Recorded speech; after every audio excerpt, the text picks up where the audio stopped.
नमस्ते। शिवहर जिला भाजपा के उपाध्यक्ष, शिवहर रेड क्रॉस सोसाइटी के उपाध्यक्ष, शिवहर के नारायण हॉस्पिटल के डायरेक्टर डॉक्टर नूतन माला सिंह जी हैं। लगातार शिवहर में एक्टिव रहती हैं, शिवहर के जन समस्याओं को लेकर मजबूती के साथ आवाज उठाती हैं। रोगी कल्याण समिति को लेकर इन्होंने 4 दिन पूर्व शिवहर के जिलाधिकारी के पास कई मांग रखी थी, जिसे पूरा किया जा रहा है। कई बड़ी समस्याओं को लेकर सरकार को अवगत कराती रहती है। सीतामढ़ी में मां जानकी की भव्य मंदिर बनने जा रही है। 8 अगस्त को केंद्रीय गृह एवं सहकारिता मंत्री अमित शाह जी का सीतामढ़ी आगमन है। वहीं बिहार के मुख्यमंत्री नीतीश कुमार मुख्य अतिथि के तौर पर मौजूद रहेंगे। मंदिर की आधारशिला रखी जाएगी। कई विषयों पर चर्चा करेंगे, तो सबसे पहले आपका बहुत बहुत स्वागत है। जी, सबसे पहले आपके चैनल के माध्यम से आपके तमाम व्यूअर्स को हार्दिक शुभकामना और आपको भी बहुत बहुत धन्यवाद। 8 अगस्त को मां जानकी के प्रकट स्थली सीतामढ़ी के पुनौरा धाम में आपके केंद्रीय गृह एवं सहकारिता मंत्री अमित शाह जी आ रहे हैं। मंदिर का आधारशिला रखेंगे, मुख्यमंत्री नीतीश कुमार मौजूद रहेंगे, क्या कहेंगे? और सबसे पहले तो हम तमाम आर्यावर्त के संततियों के लिए या भारतवासियों के लिए परम गौरव की बात है कि एक तरफ आध्यात्मिक सशक्तिकरण की दिशा में कदम बढ़ाते हुए हमने दशकों के दर्द और सदियों के संघर्ष पर विराम लगाकर अयोध्या में प्रभु श्री राम को भव्य मंदिर में स्थापित किया। उसके बाद हम पुनौरा धाम, सीतामढ़ी की पावन स्थली पुनौरा धाम में माता सीता को भी भव्य मंदिर में स्थापित करने का कार्य किया जा रहा है, जो कि हमारे लिए बड़े ही गौरव की विषय है, गौरव का बात है।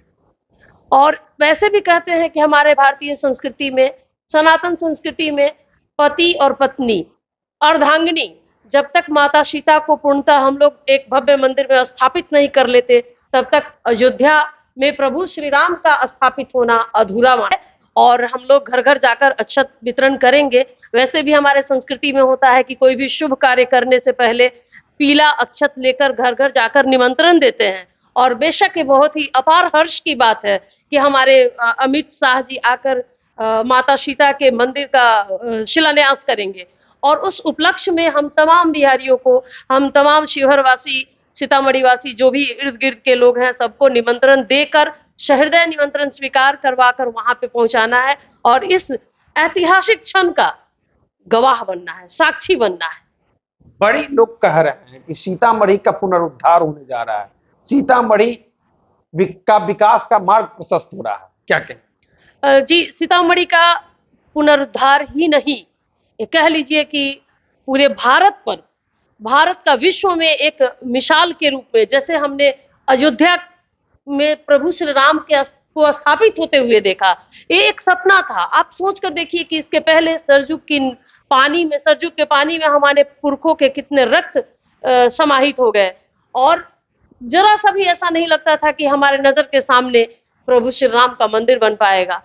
और हम लोग बेशक इस स्वर्णिम काल में जन्म लिए हैं, जहाँ पे प्रभु श्री राम को स्थापित होते देखे, उसके बाद माता सीता को भी पुनौरा धाम में स्थापित होते हुए, उनको भव्य मंदिर में, भव्य भवन में स्थापित होते हुए देखेंगे। ये बेशक हम लोग के लिए परम सौभाग्य की बात है। बिहार सरकार के द्वारा 882 करोड़, वहीं केंद्र सरकार के द्वारा 500 करोड़ की स्वीकृति, कह सकते हैं मतलब पिटारा सरकार ने खोला है। जी, बिल्कुल खोला है। और मैं ये भी कहना चाहती हूँ कि बहुत लोग बोलते हैं कि नहीं, भाजपा वाले सिर्फ मंदिर की बात करते हैं। आप एक स्वस्थ जीवन के लिए, एक आदर्श जीवन के लिए आध्यात्मिक सशक्तिकरण का होना जरूरी है। एक तरफ जहाँ आध्यात्मिक सशक्तिकरण होगा, वहीं पे पर्यटन आपके राज्य का रेवेन्यू भी बढ़ेगा। तमाम तरह के सशक्तिकरण की दिशा में हम आगे बढ़ेंगे। बिहार विधानसभा चुनाव का आगाज हो चुका है और कई लोग आरोप लगा रहे हैं कि चुनावी हथकंडा तो नहीं है सरकार का। देखिए, विपक्ष धर्म का पालन करना और सरकार पे प्रहार करना उनका कर्तव्य है, धर्म बनता है। क्योंकि उनकी बौद्धिक चेतना उतनी ही है, वो इतना ही सोच रहे हैं। ये चुनाव की बात नहीं है। चुनाव का प्रभु श्री राम और माता सीता का कुछ चुनाव से लेना देना नहीं है। हर एक इंसान, चाहे वो जिस भी जाति, धर्म और वर्ग का हो, दुनिया के किसी भी कोने का हो, वो प्रभु श्री राम के आदर्शों पे चलना जान जाए, उसका जीवन सफल हो जाएगा। गांव से तुलना करना बिल्कुल सही नहीं है। शिवहर में कई तरह की चर्चा है। यहाँ जदयू की चर्चा हो रही है, एलजेपीआर की चर्चा हो रही है, भाजपा वाले अपना डिमांड कर रहे हैं, आपकी भी बड़ी चर्चा है शिवहर में। कई लोग मांग करते हैं कि डॉक्टर नूतन माला सिंह को उम्मीदवार बनना चाहिए भाजपा से, क्या कहें?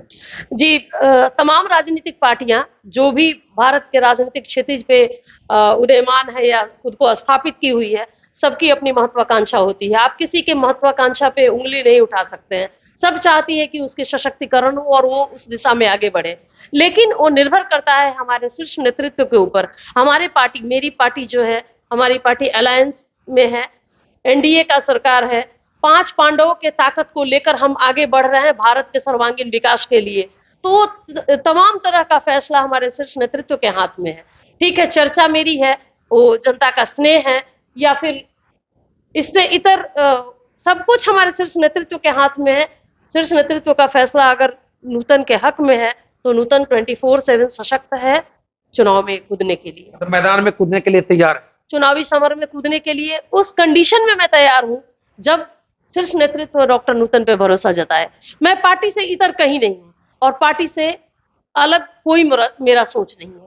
पार्टी से अलग होने का कोई सोच नहीं। कई लोग चुनाव में इधर उधर हो जाते हैं। जी नहीं, मैं पूरी प्रतिबद्धता और समर्पण के साथ भाजपा के साथ हूँ। कई भाजपा के आपके कार्यकर्ता भाग गए राजद में, कुछ ही दिन पहले भागे। वो हो सकता है उनकी इच्छा शक्ति डगमगा गई हो या फिर उनका पार्टी के प्रति समर्पण नहीं रहा हो। मैं अपने बारे में पूर्णतः आश्वस्त कराना चाहती हूँ आपको कि आखिरी सांस तक भाजपा के प्रति मेरी प्रतिबद्धता है, क्योंकि ये सांस्कृतिक राष्ट्रवाद की पार्टी है। यही एक ऐसी पार्टी है जो हमारे आध्यात्मिक सशक्तिकरण की बात करती है, हमारे शारीरिक सशक्तिकरण की बात करती है। हम तमाम विश्व को बहुजन हिताय बहुजन सुखाय के सूत्र में बांध के चलते हैं। बहुजन हिताय बहुजन सुखाय के सूत्र में बांध कर चलना चाहती हैं डॉक्टर नूतन माला सिंह जी। चुनाव को लेकर इन्होंने कह दिया है कि पार्टी से इतर कुछ भी नहीं है, पार्टी के शीर्ष नेतृत्व जो तय करेगी उसके अनुसार ही हम चलेंगे। अगर पार्टी के का शीर्ष नेतृत्व तय करती है तो हम चुनाव भी मैदान में कूदने के लिए तैयार हैं। तो चलिए, बाकी इस वीडियो पर आपकी क्या प्रतिक्रिया है कमेंट करके बता सकते हैं। हमसे जुड़ने के लिए जी बहुत बहुत धन्यवाद आपका। और आप, जैसा कि मैं जानती हूँ, आप सीतामढ़ी में निवास करते हैं, आपको विशेष शुभकामना।